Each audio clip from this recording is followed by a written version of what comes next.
You're listening to the Impact Implosion on the Angry Marks Podcast Network.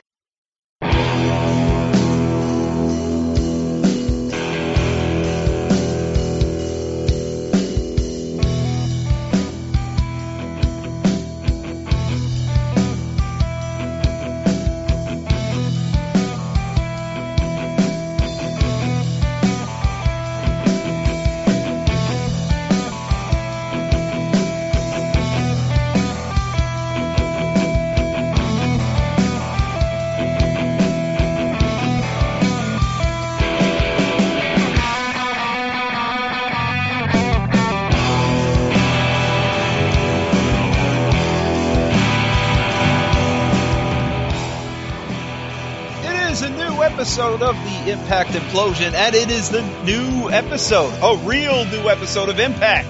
As always, I am Seth Draken. 7 months. As always, I am Seth Draken, and on the other end of the man who interrupted is Mike Poland. Yeah. Yes, it's been a new episode since 7 months when they last did the tapings. Yes, it's been that long since they basically wasted our fucking time. With 7 months worth of tapings. Probably a little less than that, but, exaggeration and stuff. No, it might. It was in July. Okay, yeah, it was 5 months then. 5 months worth of tapings. But still, it's a brand new year. We've officially gone over that bridge, out with the old and in with the new. Yep. We still got the finals and semifinals of this World Title Series to deal with, so not out with the new yet. But we got a new network. Oh yeah. Until they figure out what they got in TNA. Oh yeah, and they've got some great shows too, like the easiest show ever, and the one they advertise for like a long ass time, a show called Schitt's Creek. That's funny. Schitt's Creek advertised on TNA. But it's one of their highest rated shows, and critics actually like it. I might have. Oh god! Along with your reruns of soap operas. Yeah, Days of Our Lives. I saw a few minutes of that. Hey, don't joke about that. I just found this out. Are you guys familiar with Antenna TV? Maybe. Yeah, they're like a second or third tier digital broadcast station. Like, you got your ABC and your NBC or whatever. Okay. The sub channel stations, Antenna TV is like usually one of those. Mm-hmm. Like instead of being channel 30, it's like channel 30.2 or 30.3. Oh, yeah. They basically all they do is reruns pretty much. Reruns of Columbo score higher ratings than over half of the first run original series on cable TV right now. Just one more thing. That says something about television. So I mean, it's great that in my opinion, it's great that TNA has a new home on Pop TV, which is like in 70 million homes. So it's got great exposure, but the bad thing is it has to compete with Columbo. Well, it also has to try to do better ratings than freaking Days of Our Lives that did the show, and the last few shows on Pop TV that were the best of TNA, they did lower ratings than Days of Our Lives. Oh, what a surprise. The clip show did lower ratings. I know. Did a soap opera rerun. Anyway. Let's get to the show. Epic Voiceover Man begins the show talking about how there is all this title and EC3 equals redemption. I don't know how. I liked the frickin' intro video they had here, and then the theme there. Yeah, the theme song was actually pretty good. I don't mind it. And it's done by Smash. Better than their last one. So you can thank Billy Corgan for that. Yeah. And we have no more Josh and Pope at the CGI Dome. Well, for now. For now, they are no longer at the CGI Dome. They are now actually at ringside. And we are starting with Dixie Carter. Why? So Seth can do Dixie voice. Yes. So, thank you all here tonight. You are all great and everything. God, I don't think I can do the Dixie voice anymore. I think I've lost it. You've lost your smile. Seth, you've lost your smile. No, I didn't lose my smile. I just lost my voice on the Dixie thing. I don't even remember how to do it anymore. Okay, I think we've already figured out the dynamic for 2016. It's going to be that Mike interrupts you and I interrupt Mike. Oh, God. This has now officially become Seth and Mike's Confusion Podcast Implosion. Confusion sensation. All right. Anyways, the crowd's chanting, "Thank you, Dixie," and Dixie's like, "No, people, thank you." God damn, I have lost the Dixie voice. Thank you. I can't do it either. Thank you, everybody. You are all so wonderful. Yep. And she says nothing is more vital than this World Heavyweight Championship. The same World Heavyweight Championship that Dixie is wearing like she wears a watch. It's like on her arm and stuff, and she's like wearing it like that. It's like a goddamn watch on her. I swear, at one point I thought she was actually gonna look at the title and why is there no time on it? Yeah. She's that dunce. So anyway, Ethan comes out. Thank God. He's gonna air grievances because Dixie no-showed his holiday party. How rude of her! And also didn't send an invite to him. Yeah. So the fans see EC3 as a face. You should take note of that, Dixie. And Dixie's like, "No, you robbed us. You robbed the fans of this title. You robbed Matt Hardy." And I'm like, "No, he didn't. We've gone over that before." Yeah, you robbed him, Dixie. You basically screwed up. You really need to look at everything. Delusional face, not a good look. Yeah, stop. Matt Hardy cheated to win the world title at Bound for Glory. Stop pretending he didn't. So Matt Hardy fucking comes out. And gets booed. And he talks about how, spoiler alert, I'm going to win tonight. And I'm like, what?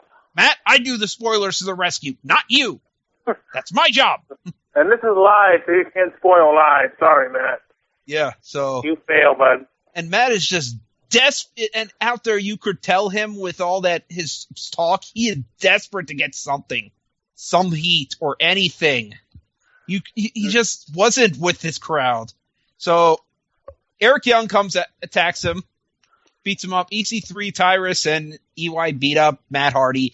And then Franklin the Turtle comes out, and he actually has a new entrance video. Yep. Which we saw clips of, but we didn't see the whole thing. So it's no longer him hopping around in that entrance video. He's not Black Lesnar. No. So commercial for easiest game show ever. Of course you'd advertise that on TNA. And another advantage for TNA now, Michael Ian Black game shows are better than Wyatt relatives hunting for Sasquatch. Yeah. Who is Michael Ian Black again? He's a comedian, actually. Okay. I was going to say, I've heard the name before. I thought he was like some out-of-work actor or something. No, he's a comedian who, you might have seen him in some of the VH1 shows. Yes, that's where I've seen him. Yeah. Then we had a commercial for Dirty Grandpa, and I'm like, Robert De Niro sleeping in the nude. Only on TNA. So it sounds awesome. I might have to look him up. Opening match is Franklin the Turtle versus EC3. And Josh says, once again, Impact on Pop is trending worldwide. And I basically finally had to call him out on Twitter. I basically said, hey, at Real Josh Matthews, hashtag Impact on Pop isn't trending worldwide right now. You've been lying about this all of last year. This needs to stop. And you were met with no response. I'm sure. Yes, I was. And on the outside, after Tyrus interferes, Pope says, oh, someone's got to get Tyrus out of here. And Pope's like, oh, you say something, Pope? And Pope's like, quiet. And Josh is like, you didn't say anything. He's like, I'm not getting in the ring. I'm a announcer now. So you're a wrestler? Oh, yeah, Pope was. That's what we're talking about Matthews. Yeah. By the way, Franklin had a headband on, and he lost it. A bandana. And Pope basically said, I am going to bet on if I'm betting out here, and this is a casino area, I would bet on Lashley winning this whole thing. And he would lose money. Yep. I said he would go broke with that bet on who would win the whole thing, since EC3 won with a roll-up. Well, thanks to Tyrus. Yes, thanks to Tyrus just getting up on the apron. Lashley wanted to hit him. By the way, never mind. We'll get to that later. But. Anyways, more commercial fun. Quicken Loans did Rocket Mortgage. And I'm like, we are sending your mortgage on a rocket because we think that's extreme. And there's the Nutrisystem stuff, and it does work, but I stopped because it was such a strict diet. I couldn't keep doing it. It does work. I did it for a while, too. Yeah, I couldn't do it anymore. It's such a strict diet. So, camera interviewer is back, and he talks to Bobby Roode, who quotes Kid Rock. It's not bragging if you do it and you back it up. You got the reference wrong, but yeah. Yeah. So, yeah, and here comes Kurt Angle, whose retirement can't come soon enough, health-wise. And he basically tells the fans that he's going to step down from wrestling soon, and the crowd's like, one more match! And I'm like, he's got at least a few of them. God damn these stupid, greedy bastards. Kurt needs to step down. Y'all need to understand that. And next week he's going to face Drew Galloway. Yep. And Which Drew should also be good has as long as Drew wins. And then Jesse Goddard comes out, and I'm thinking, oh dear God, Jesse Goddard versus Kurt Angle in the future? Fuck no. Then Eli Drake comes out. He Drake. He Drake. And Eli Drake makes a great reference while Jesse's freaking posing out there, calling Angle an Anglesaurus. Yes. So, yeah, basically... Eli Drake, with his promo skills, kind of sounds like an early heel Rock. I know, but basically, they come down, they basically attack Jeff W. Drew and freaking Kurt Angle, and they get beat up. They get tossed out. Then Josh Derby Borash, in his only role of the night, goes backstage and finds Jeff Hardy in make face paint. And I'm like, oh dear God! Someone made a joke about Willow. The character from Avatar showing up, the female from Avatar showing up, and I'm like, no, it's just a clown from the local circus. It's not Aang? Oh no, that's a cartoon. Never mind. No, that's Avatar: The Last Airbender, not Avatar the movie. Different shows. So yeah. Yes, and I'm just like, oh God, we are doing Matt Hardy versus EC3 in the finals, aren't we? What a waste of the last few months. So I said a few months ago that that's how this was going to end. Yes. Actually, the funny thing is, and I may have told you the wrong spoilers, but if this actually had gone with the tapings, Lashley would have actually beaten EC3 via countout, and Matt Hardy would have beaten Eric Young, and freaking Franklin would have won the world title. So we're better off with the result we got. No, actually, I think Franklin would have been a better winner than Matt Hardy versus EC3 for the millionth time. That basically was a waste of fucking time. We'll get to that. Yeah, but anyways, Matt Hardy versus Eric Young. This match was not good. Of course not, because Matt doesn't care. Matt had gotten pile-driven to the floor, and the ref is counting, and EY becomes the dumbest motherfucker in the world. He backs the ref off. No, he breaks the count to attack Jeff Hardy, and then throws Matt Hardy in the ring, tries to get on top rope. Matt Hardy hits him with a twist of fate, no-selling the fucking pile driver on the floor, and winning the damn match. And oh dear God, one of the first things you get to see is that his killer move failed to put someone away. So burial. And someone said, so now we have EC3 versus Matt Hardy for the title. Again, kind of makes this whole tournament complete pointless. I was like, there was no way this tournament was not going to be pointless. This just added extra. It was all matches for the sake of airing shit to get them through the rest of last year. The Angry Marks Podcast Network, all of us were right in naming this the 2015 Golden Turducken winner. Yep. Because this was pointless. So EY is backstage complaining that everyone is out to get him and stuff like, everyone's out to get me. I'm like, No, EY, you fucked up. You had him beat. But no, you had attacked Jeff at 7. Matt wasn't getting up. Matt was dead to rights. Idiot, EY. Yeah. So King of the Mountain time. Jeff's back. Actually, EY. Then we see Jeff Hardy backstage trying to defend his actions at Bound for Glory when he's talking to Eric. When he's talking to EC3, and he's like, "You know, you provoked me," and I'm like, "You were the damn ref. You were the damn ref." And technically, he did tell EC3, "Go ahead, hit me with the chair." I think he did do that. And then but no, he attacks EC3 when EC3 is going to hit Jeff with the chair, even though that's legal. It's freaking legal in this match. Right. So yeah, basically you're a moron, Jeff, and you can't defend those actions.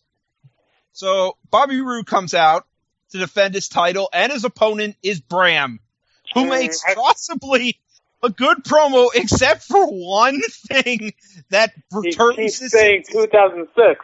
2006 is going to be the year of Bram.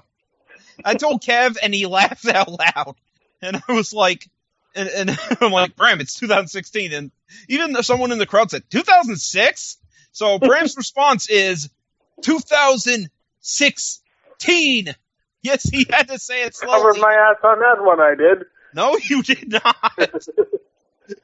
Bram, that is forever. You may be infamous for that.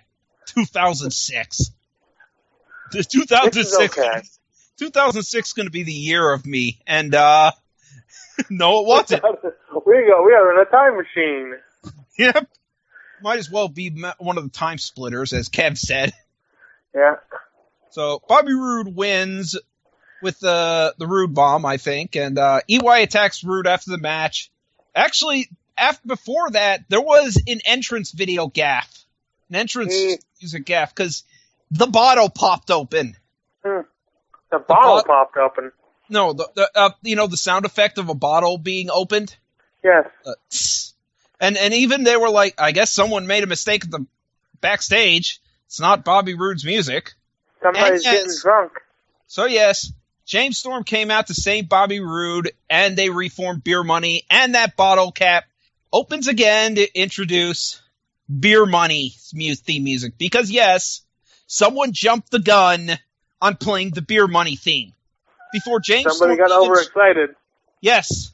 And they do a backstage promo setting up Beer Money versus Bram and EY for by the way, funniest thing, James Storm said backstage, he said, I was watching Impact, and I heard I was the biggest disappointment.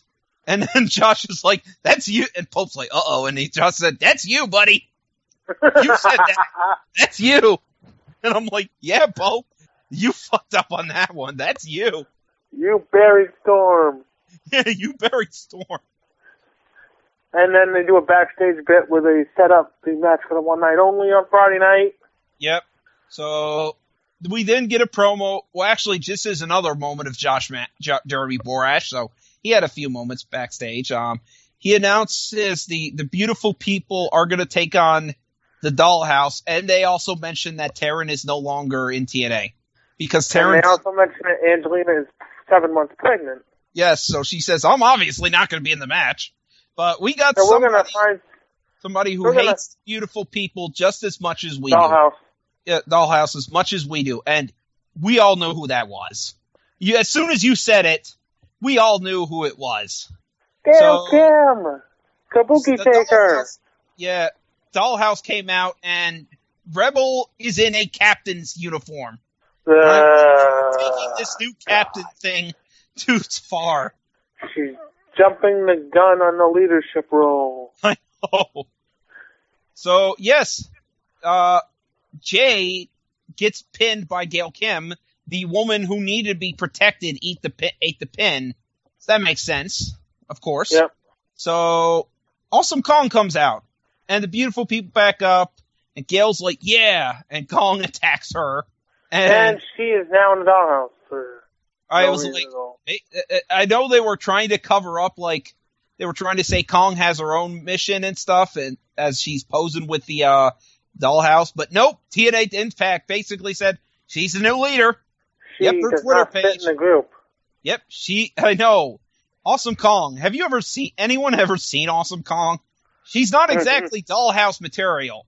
She might crush the Dollhouse, but... Yeah, that was basically her whole stint in WWE. In her entrances. She would crush dolls. Yep. Main event. No, do we have promos? Well, next up, The Miracle. But actually, first up, another commercial of Cat Genie. Yep. Which is basically a cat litter toilet. Good God. Yes, awful. Basically, cat goes in, poops on the litter. The litter washes away the poop and gets new litter. Yes, cat poop toilet. Just in case you want your cat's smell not to be there, but you're too lazy to teach your cat to use the toilet. Because yes, they can use the toilet. Yeah. And yes, we had an editing problem where we came back and Josh is in the middle of welcoming us back. So they might have been a little late on that. Mm-hmm. So here comes the Miracle, Maria Kanellis, and says, "We all need a miracle, and that miracle is Mike Bennett." Is not your promo. What, you didn't like the promo? It was. I thought Bennett's was better. Yeah, but yep. Maria's has a lot of sounding like religious overtones to it, which I think that's what they're going for with this. But Bennett basically comes to the stage, and I swear to God, he is wearing the same suit that Armando Alejandro Estrada is wearing. Yes. I swear to God, it's the same damn suit. With the same damn hat, too. The only thing missing is a cigar. Yeah, I was like, oh my God, Armando Estrada is in TNA. No, that's Mike Bennett. And I basically tweeted to Real Armando, haha, at Real Armando, haha. Yeah, I told him, he stole your uniform. That's your costume. It's your gig. Yeah. I'm like, he's dressed as Armando Estrada. What the hell? Armando Estrada Bennett. I know.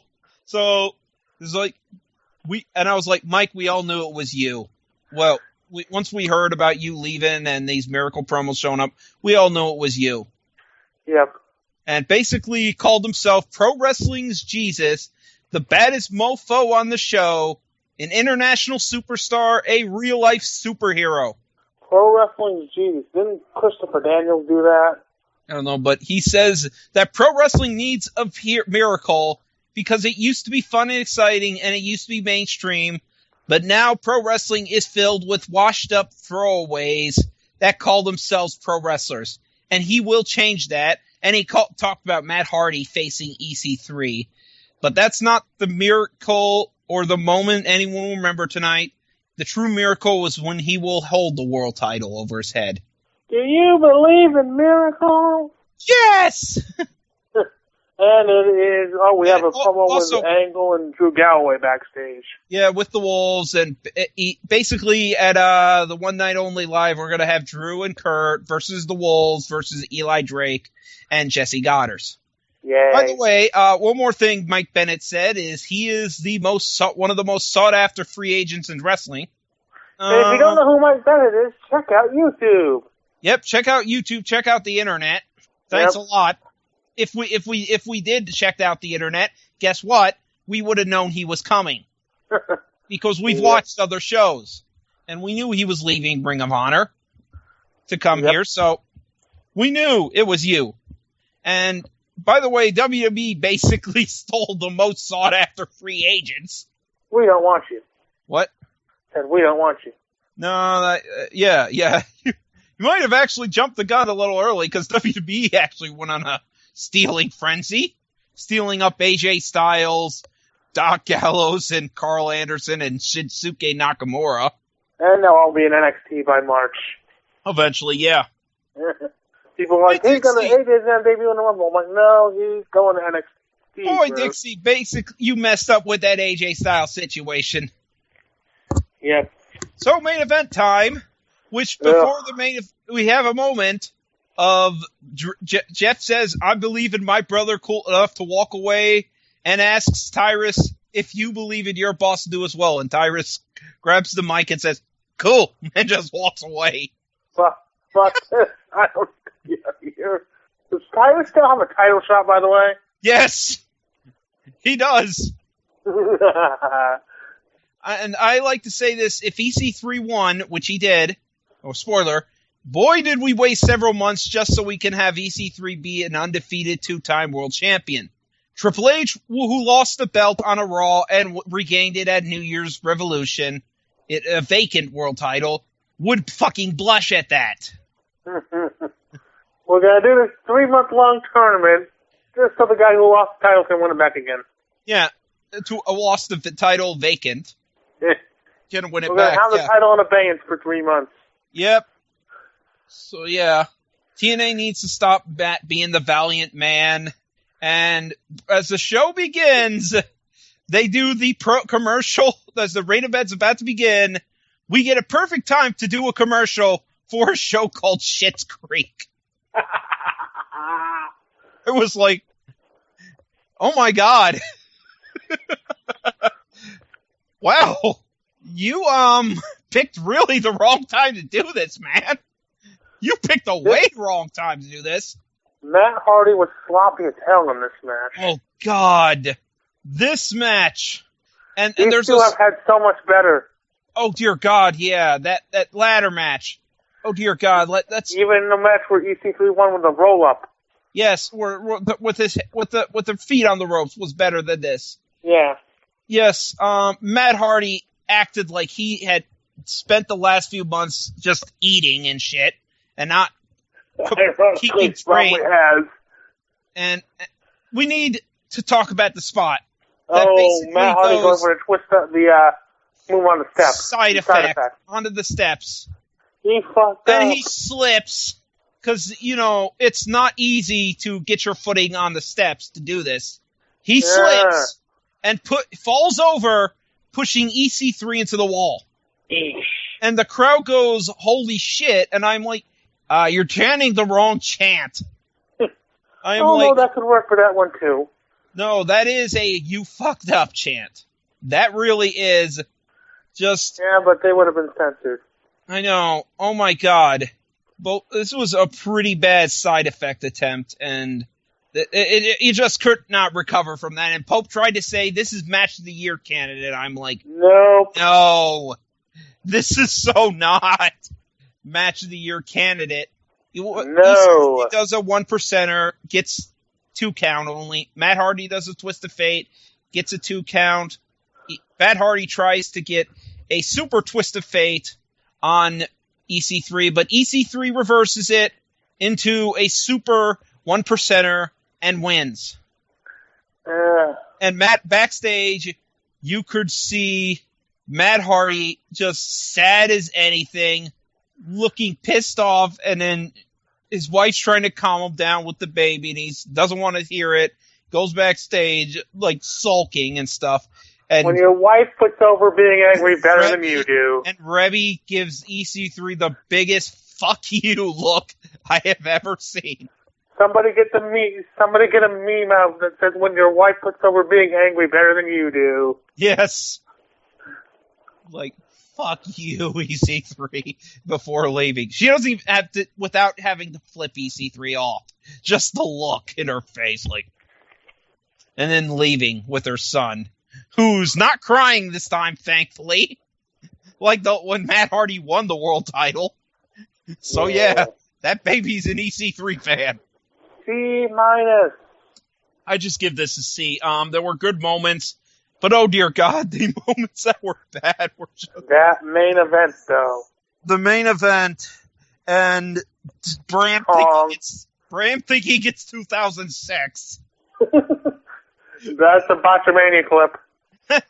Matthew, get on that. I know, man. I feel so sorry for TNA. I'm sure they had great ideas here, but you are watching a show that should be great just completely fall apart because, first of all, they only gave the main event like 10 minutes with overrun. Yep. because of that, they had to do that shits commercial. They basically had a moment where Bram's supposed to cut a great promo, and he fucks it up. We're live, pal. Yes. And he basically fucks it up to no repair. There is no fixing that. You have basically a crowd wanting Kurt Angle to keep wrestling, even though everyone and their dear godmother knows that would be a terrible idea. They treated Angle like the Montreal crowd in 2002 treated Hogan in that one SmackDown. I know. We had Mike Bennett, who did great, had an outfit that was freaking distracting as hell. And that's more, had an outfit more distracting than Maria Kanellis, who actually wore more than she normally does. Oh, she's on live TV. I know. But she's normally... I told her, you gotta wear a bit more clothes tonight. But she wore less clothes in freaking New Japan when the cameraman freaking oogled her like a pervert. Oh, look at this Maria Kanellis here. Yeah, let me go up and down and up. Close-ups of Maria. Just imagine not being an ECW cameraman. Oh, God. Yeah. But, and basically, and Eric Young getting a bad match out of Matt Hardy. Matt just basically fucked everything up. Well, the problem is you can tell that Matt doesn't give a shit. Yeah, he's basically just playing out to the end of his contract at this point. And also the entrance gaff with Bobby Roode, where you basically ruined the Beer Bunny reunion. This whole show was just... the more I think about it, the more I give it a C- too, man. I mean, oh dear God, this should have been a great show. This really should have. It just botched, man. I'm so sorry for TNA. This was. What do you think the rating is for this? Do they break more than 1.1? No, I think they're still going to be under a 1. Yeah. As much as it's Pop TV, no one knows they have that channel, unfortunately. Yep. And some people don't even have the channel. So basically, yeah, it's going to flop, I think. Unfortunately, this show's going to... Flop TV! Yeah. It's just going to be a mistake. And this show really just... things went wrong. Not as bad as Slammiversary. Compare this to the debut on Destination America last year. Which was actually good. Yes. Which they actually did correctly for most of it. This... was just they had the great ideas. It just things fell apart. It's like a kid just doing a project all in one night for high school. Yeah, and basically looking at it and then watching the entire project fall apart in front of in classroom while he's presenting it. What happened there, Johnny? Oh, it's TNA. Yeah. So basically, unfortunately, yeah, this show just. I'm so sorry, TNA. Not good. Not good at all. Not what a debut on a new network should have been. No, it so was not. I really wish it was better. Yep. This is not a good sign for the Pop TV run. No. So, that's all for this show, sadly. Do you have anything to sell? Yes, I do. January 30th, Limitless Wrestling comes to Orono, Maine with a huge card of matches. We have the Minutemen taking on the Influence. We have a 4-team tag match involving the Private Party, which is the House of Glory Tag Team Champions, which is New York-based indie, against the Cuban Rum Crisis, against Alexander Lee and the Danger Kid and who's the 4th team? I forget the 4th team. I don't have the thing in front of me. Also, Alex Mason against Britt Mastone. We have Ace Romero against A.R. Fox. Plus, appearing on that show will be Zack Sabre Jr., Scott Wilde, Christian Casanova, Chris Pyro, Ken Broadway, as well as Brian Fury to take on Xavier Bale, and more. And that's it. Yeah. I basically promoted everything I have from last show. Yep. So, with all of that said, Miley, we are going to bed. Yeah. Good night, everybody.